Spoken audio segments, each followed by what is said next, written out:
Good afternoon, New Bedford Guide. Chris Resendes. I didn't do a show last week, so I'm a little messed up. I usually do them at night. That's why my phone's still ringing in the middle of this. I finally put it on silent. This afternoon, we got a special guest, someone I've been trying to get on for quite some time now.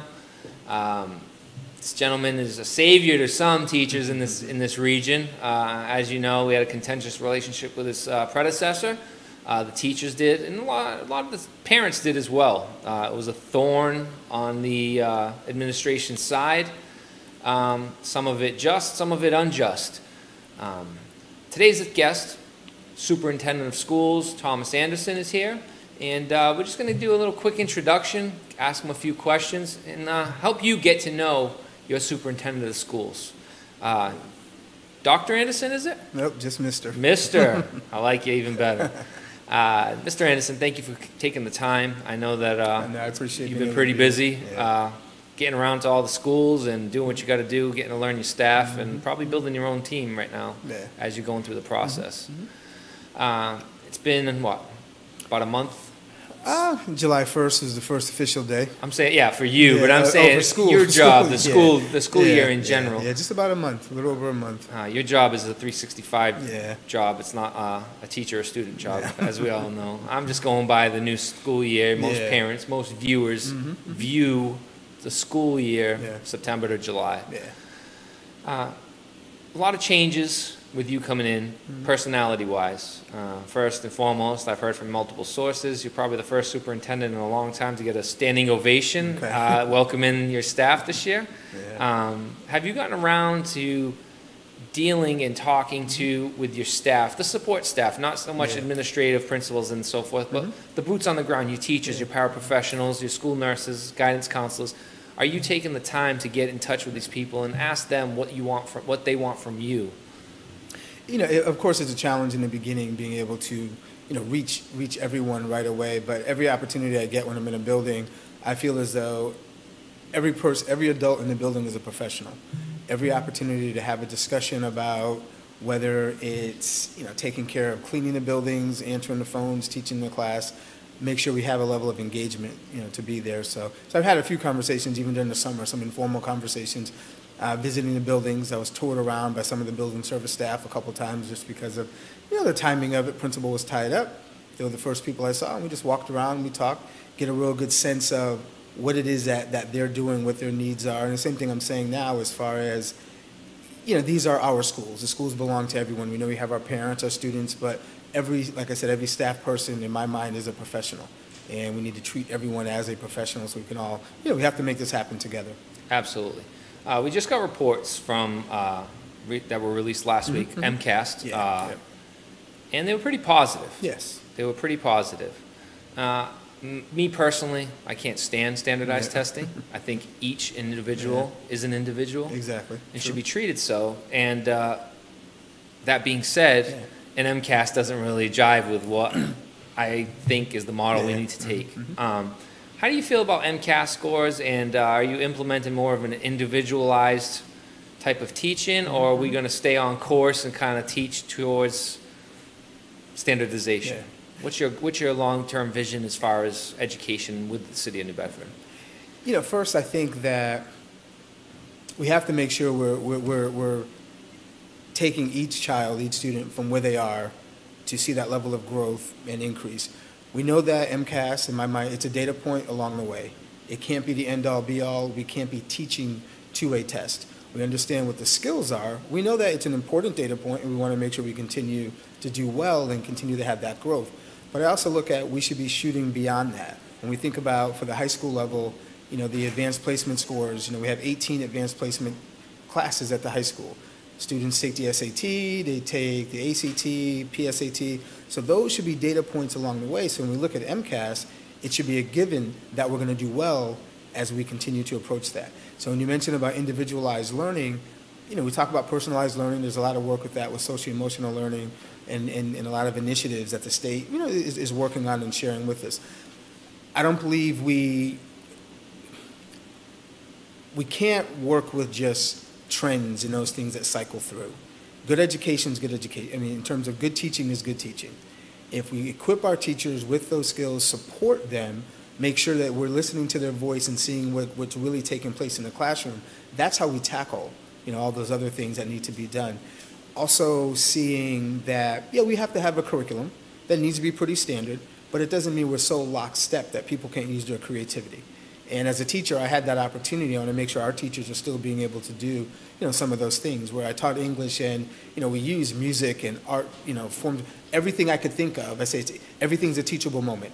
Have students in there, break them into small groups, put them in the hall to do a little bit of independent work and those type of things.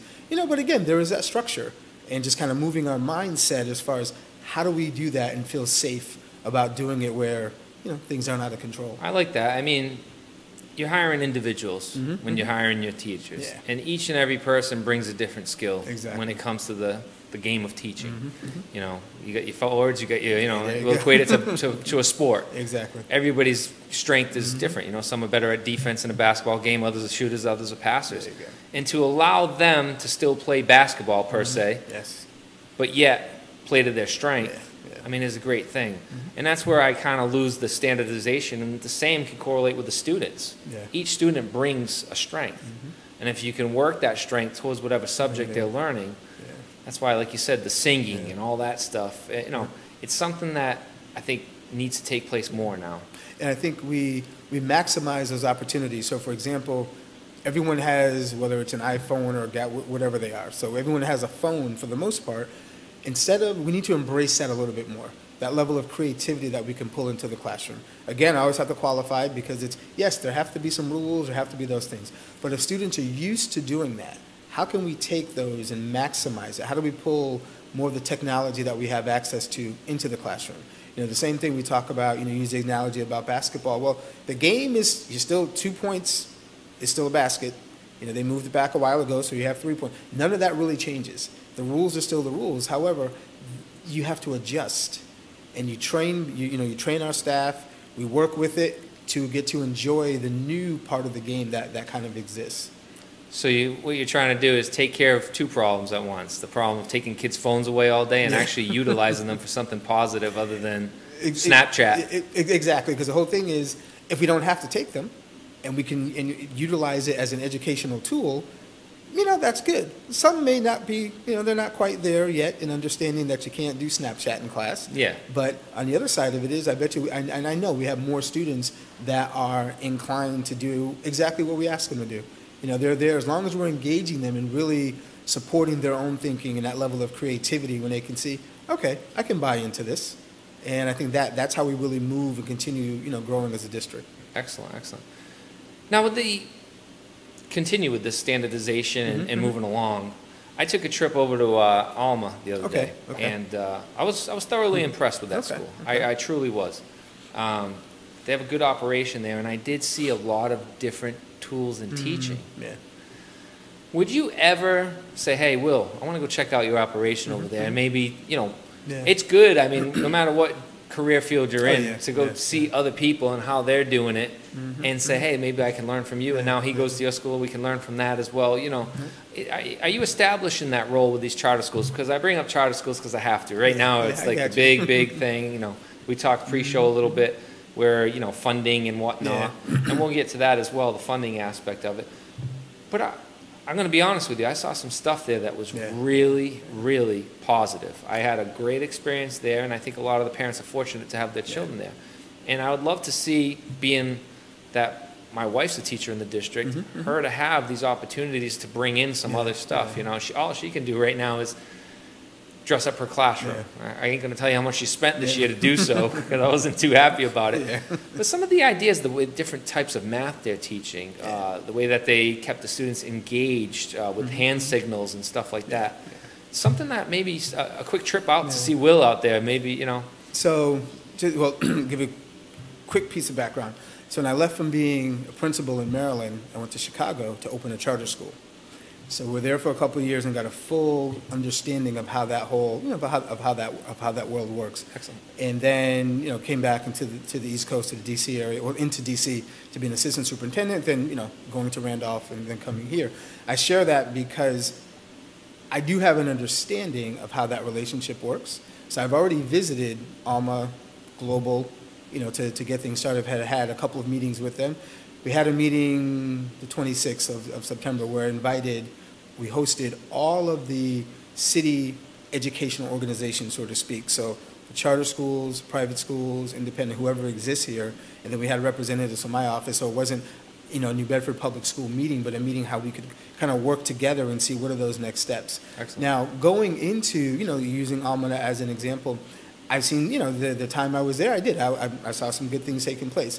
But I can also guarantee you that if I get people to come into our, 18, 19 elementary schools, we'll see equal the level of instruction and the type of math, the level of engagement and the critical and analytical thinking skills that go along there. We have a great set of teachers that are willing to be, I don't call it thinking outside of the box, because when the teacher's in the classroom every day, they're going to do whatever they need to do to be able to reach that student. Absolutely. However, I do need to do a better job as we're working on this.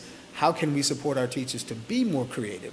What can we supply to them? And we're thinking about some of the basics as far as technology.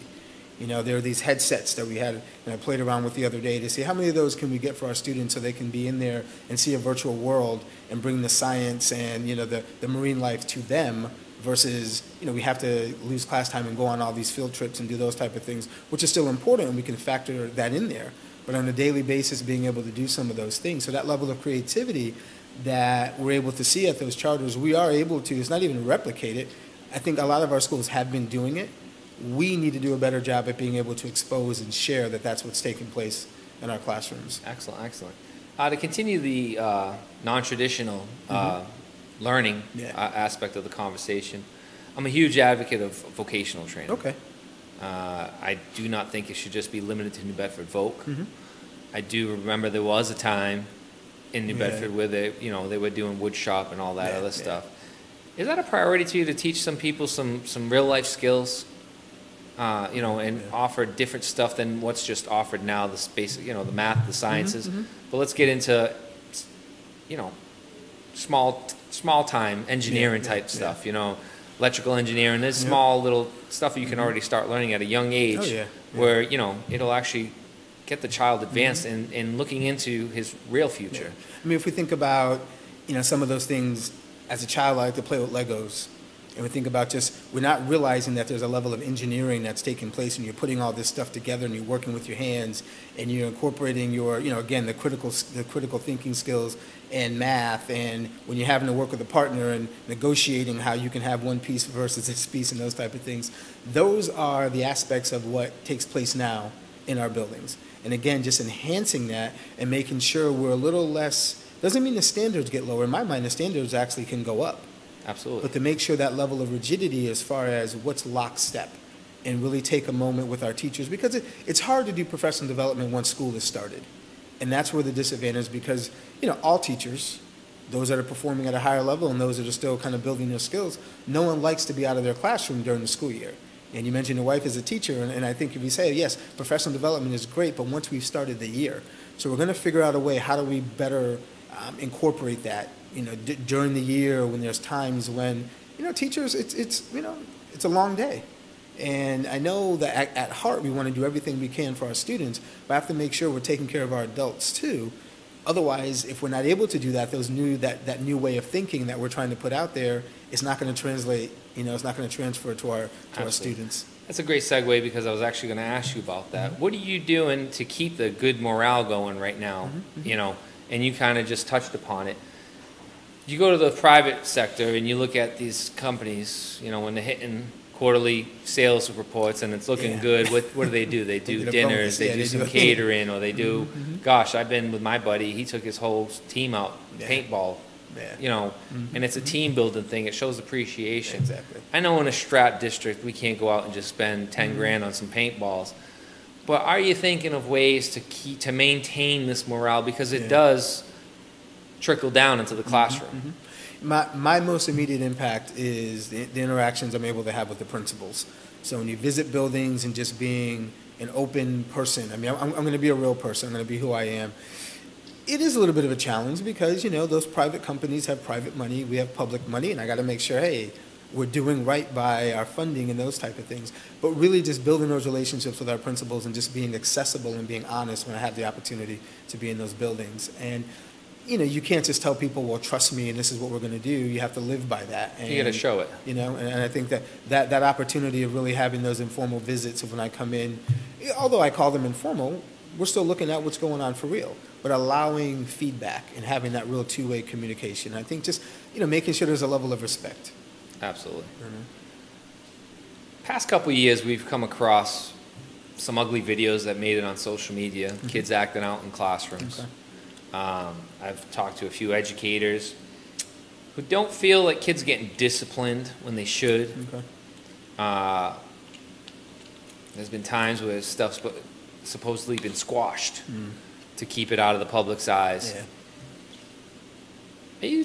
What's your approach on discipline that differs from the past administration that you know of? Or are you just going to keep going in the direction that you're going, or do you want to implement a different, because I'm also a firm believer in discipline. Yeah. You know, everybody's accountable for their actions.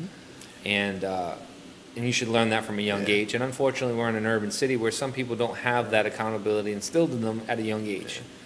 And they need it in the schools. Again, it comes to having that open dialogue, being clear about what the expectations are, being clear about, we can use a nice, say expectations, but what are the rules and what are the consequences? So there's never an appropriate time for you to put your hands on someone else. We think of something as basic as that. It's going to range from, a 6-year-old to an 18-year-old as far as what's the level of severity of the situation and what's the consequence that needs to be meted out.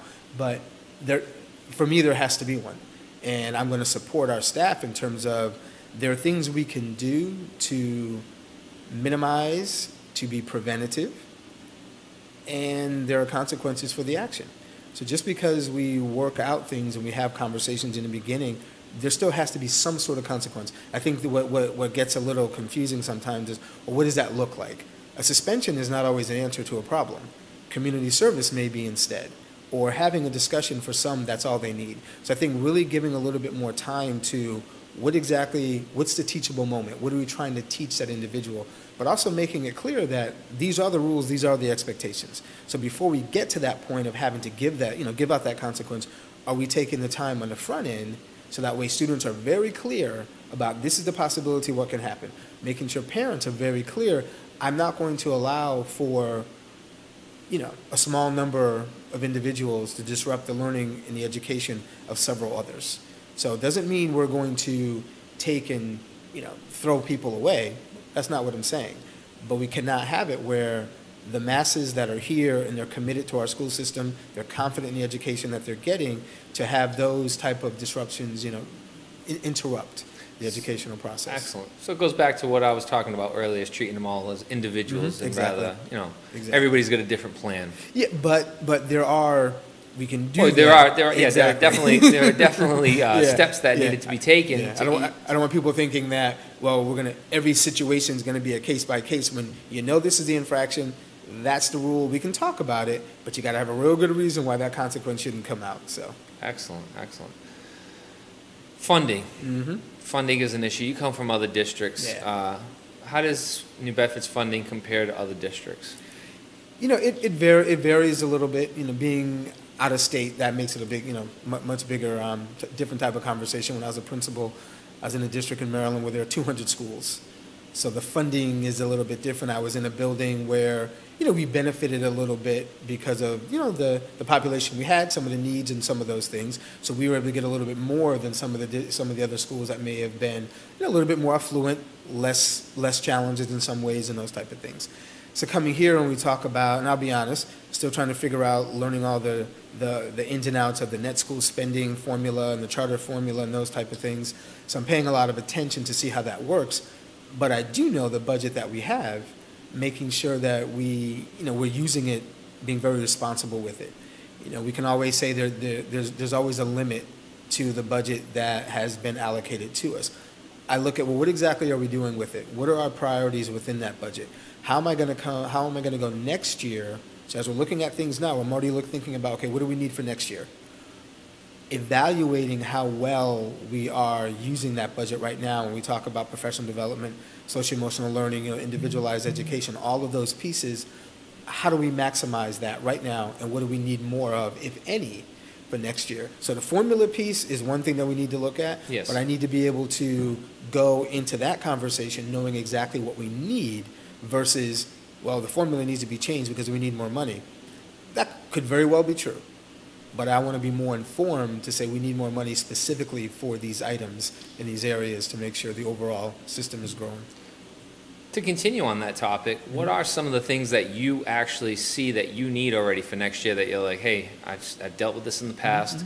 I want to bring this here. I know we're going to need to spend some money to do so. But I'm sure already you have some things in mind. What are some things you'd really, you touched upon virtual reality, you touched upon using technology, phones, iPads, et cetera, that kids are walking around with every day.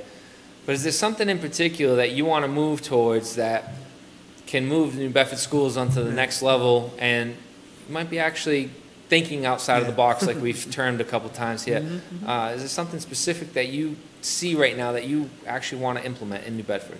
I'm still learning. It's been, hasn't been that long. Like we said, only a month that school has been open, so I can get a sense of what's, not even a sense of, I can see exactly what's taking place.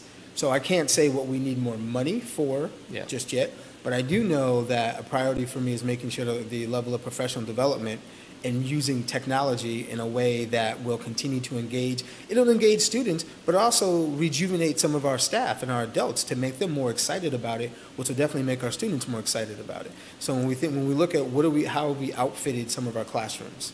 So along with that, we talk about technology, but I think what's been forgotten in some years is we don't think about how are we supporting our staff to be able to live that out with our students. So if anything, that would be an area that we definitely need to stay on top of and looking at that, and also continuing to work with the MSBA to see about a lot of some of our buildings that we've been upgrading over the last few years and continuing in that process. So now that's a process that's always going to cost a little bit of money just because it's those are some infrastructure is exactly. costly. Exactly. You are fortunate enough to move into a district that has quite a few newer buildings. A few. We do still have plenty of old ones. The old heating and brick walls like we're in right now. I like the old buildings. A lot of character. There's a lot to them. So. Oh gosh, this is amazing. I wish I had this wall in my house. Yeah. The viewers can't look at it because I got a green screen behind me, but this isn't real. We have like the old mill brick,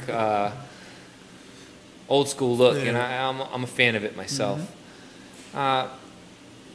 Speaking of infrastructure, how your commute every day? Yeah. How far is it? It's about roughly to get to. It takes me about 45, 50 minutes. Ever thinking about moving down to this nice, wonderful area? No, we have. And the thing is, like I told her, I have twin boys that are seniors who are going through the college process right now. They play baseball, so that's an option, which is really good. And I have a daughter that's 13 in 8th grade, so we're. That's the hardest part of the move, huh? It's the kids. Well, and I have to remind people sometimes, but we moved here from Maryland too, so I've kind of uprooted them. So I'm thinking, we'll take care of things. Just need people, just be a little patient. I'm going to be here. We're going to, I'll still be where I need to be involved in the community events and those type of things. So. Excellent. Speaking of community events, I'd like to bring up a topic that's controversial sometimes people think of, and that as far as advertising in schools and generating money through schools. A lot of districts throughout the country have already done stuff like that. We don't do any of that here in New Bedford. Not that I believe. I mean, you got like a scoreboard that has I see what you're saying. Customer, but bigger improvements and set amounts yearly, like adopt a highway, adopt a school. Is that something that you believe in? I'm sure you haven't thought about it yet, but now that we're discussing the topic, it's something that we could use to generate more funds. Is that something that you would be all for? As long as there was no strings attached. Well, of course. I think again in some systems there you have the opportunity for sponsorship and those type of things. As we had lots of cell towers in Maryland, so for each carrier that was on a tower, there was a certain amount of money that went to the school system and those type of things. Now, I believe that everything deserves a conversation to try to see, to see what's there. I'd have to look to see what not just our school committee policies, but what the local laws are, for, Absolutely. For those type of things. But, I think initially why not have a discussion about it to see how it can benefit the school system? You promised me a half hour. We got about 2 minutes left. No. We've touched upon quite a few things. I'm Okay. actually pretty happy, and it's went pretty smoothly and fast. Is there anything that you want to discuss in the next 2 minutes or so, or you want to tell the viewers about yourself, about what your goal is, and about maybe just getting in touch with you and giving ideas, whatever? You know, the mic's yours. Let us know, let the viewers know exactly what you want to get across. You know, one thing is, definitely appreciate having the opportunity to come in here and share some thoughts and ideas. You know, there's a lot of, I believe that, you know, what we do every day in education is too important, you know, to play games. Our students don't get any of that time back that might be lost in class. And so when we reach out to try to really have a partnership, building, or just, I'm not even say building, enhancing, you know, the communication or the bridge between our families and our schools to make sure, I need to make sure that our parents have that level of comfort and understanding about what it is that's taking place every day in our schools. We can talk about competition between independents and charters and parochials. I feel as though if we're all working toward the common good, we can have that level of discussion. Had a meeting this morning, and you know, my team knows who, you know, I preferred to win the game last night, so we can still exist and have all those discussions about, you know, you talk about the Red Sox and the Yankees, and how can we have a conversation about moving forward when you have people in a room that we know where their mindset's a little bit different. I'm thinking, but we can bring everybody together. We talk about education as being, you know, the centerpiece or the central point of the city. And the better we do from an educational outreach component, I think we bring individuals in the city together. In my mind, everything that I do is on the benefit of New Bedford Public Schools. And we want to work with our colleagues and do everything else, but I think really making and empowering our teachers and empowering our parents when we have that voice. And in the end, you know, in closing, just to make sure that our students can articulate every day what they did. I want them to be able to go home and have those conversations where they can say, you know what, this is exactly what I did today. I have that hard time. I got a kindergartner. I'm like, Bray, what'd you learn today? I don't know. I'm like, dude, come on. You got to do something. Well, see, you know? then we can work with our parents to figure out, well, what questions are you asking? Absolutely. You know, because even as a parent, I stopped asking, so what'd you do today? It's, you know, I was in a seminar, you know, in this workshop before, and they said, ask something specific. Even if it starts with, so what did you have for lunch? What did Miss So-and-so say about, you know, even about their clothes that they had on? Any type of in that we can get for our students to start sharing a little bit more about their day is going to make them feel a little bit more empowered, you know, to give a little bit, you know, give that little extra while they're there. Excellent. Mr. Anderson, thank you very much. Ravens fan? No? All right. I was going to say, they're actually having a good year this year. Yeah, I know. I should pick them instead. All right. Who's your team? The Cowboys. I won't hold it against you. You Yeah, seem like a nice enough guy. You're not already in enough pain, man. You don't need to worry about football. Thank you, everybody, for tuning in. Thank you, everybody, Mr. Mata and everybody that made this happen. I'd love to have you back whenever there's stuff that you want to push out and be more of an open book. It seems like you're the type of guy that wants to do that and have an open line of communication with your staff and parents and taxpayers. Yeah. Because there are concerned taxpayers that don't have any students in the schools but really want to see them succeed. I mean, it is a reflection of our community. You're more than welcome to come back. Give us a call, have whoever gives a call, and we'll make sure it happens. Thank you for your time this afternoon. Don't forget, Oktoberfest Saturday. South Coast Business Alliance is having their annual Oktoberfest down at the pier. Get your tickets now. I think you can still get them at a discounted price. If not, pay full price at the door. It's one less beer you get to drink while you're there. And all the money goes to a good cause. I mean, these people are doing scholarships. They've donated each and every either toy drive I've done or Cuts for Kids. They cut a nice check for food and all that other stuff. This is a group that does it for the fun, but just know that each and every dollar that is raised goes towards children in our community. And that's why I'm proud to say that I'll have them on Thursday. Tune in at 7, and we'll get to learn a little more about the South Coast Business Alliance and a little more about Oktoberfest and how important an event that's so much fun actually is to our community. Thanks for your time, everybody. Have a great day. Beautiful weather out there. Enjoy it. Pretty soon it'll be dark early and cold often. Thank you. God bless. Have a good day.